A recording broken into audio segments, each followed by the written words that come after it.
La ruche.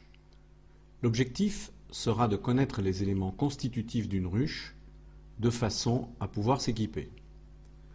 Nous verrons successivement le plancher, le corps de ruche, la porte d'entrée, les cadres, le nourrisseur, le couvre-cadre, le toit, la grille de renne, la hausse, le cadre de hausse et le traitement thermopin. Le corps de ruche et son plancher. Il existe plusieurs types de ruches. Le type proposé est la ruche d'Adam. Ici, il lui est associé un plancher plastique qui permet une bonne ventilation et un nettoyage aisé. Il existe des planchers en bois. Le plancher est constitué d'une planche d'envol et une porte qui s'encastre dans ses deux crochets. 4 picots aux 4 angles du plancher plastique permettent de positionner le corps de ruche. Le corps de ruche.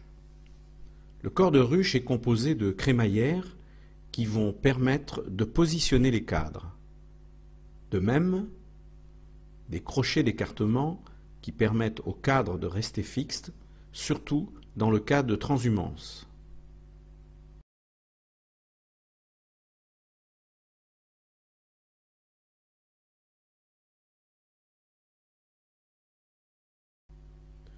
Un plancher bois traditionnel avec la planche d'envol sur laquelle va se poser le corps de ruche. La porte d'entrée.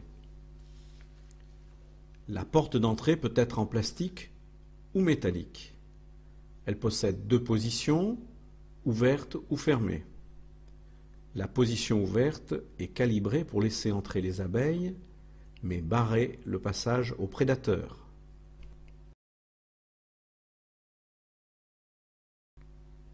La position fermée permet le transport de la ruche tout en laissant circuler l'air.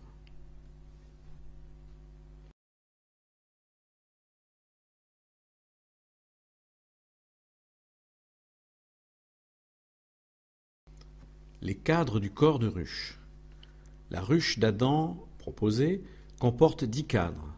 Ils sont équipés de feuilles de cire sur lesquelles les abeilles construisent les alvéoles de cire.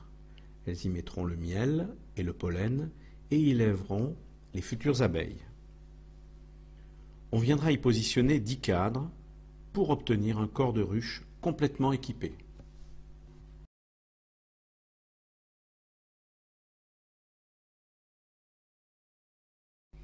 Le nourrisseur. Le nourrisseur sert à nourrir les abeilles dans plusieurs cas, avec du sirop pour accélérer la ponte ou pour relancer une colonie jeune ou faible, avec du sucre candi pour un nourrissement d'hiver. Le nourrisseur se place sur le corps de ruche.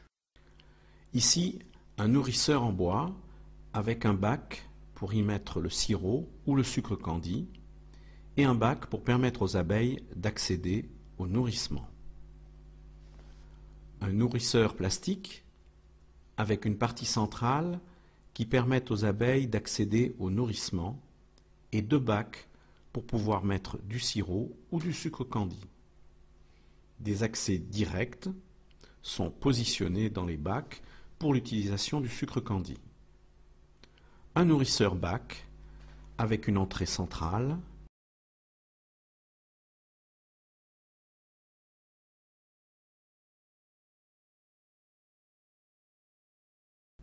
et un récipient dans lequel on verse le sirop.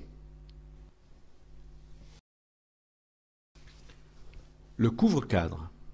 Il vient fermer le corps de ruche en se posant dessus. On peut y pratiquer une ouverture circulaire pour la pose d'un nourrisseur bac.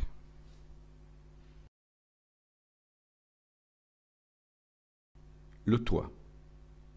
Il vient se poser sur le corps de ruche ou sur la hausse si elle a été posée. Il complète la ruche. Si le lieu est venté, on sanglera la ruche ou on déposera sur le toit une grosse pierre. Nous avons une ruche complète avec un plancher, la porte d'entrée, le couvre-cadre et le toit. La grille à reine. À la pose de la hausse, elle vient se substituer au couvre-cadre. Elle permet aux abeilles, mais pas à la reine, de monter dans la hausse pour y déposer du miel. Il existe une version métallique. La hausse. Elle prolonge le corps de ruche et va recevoir les cadres de hausse.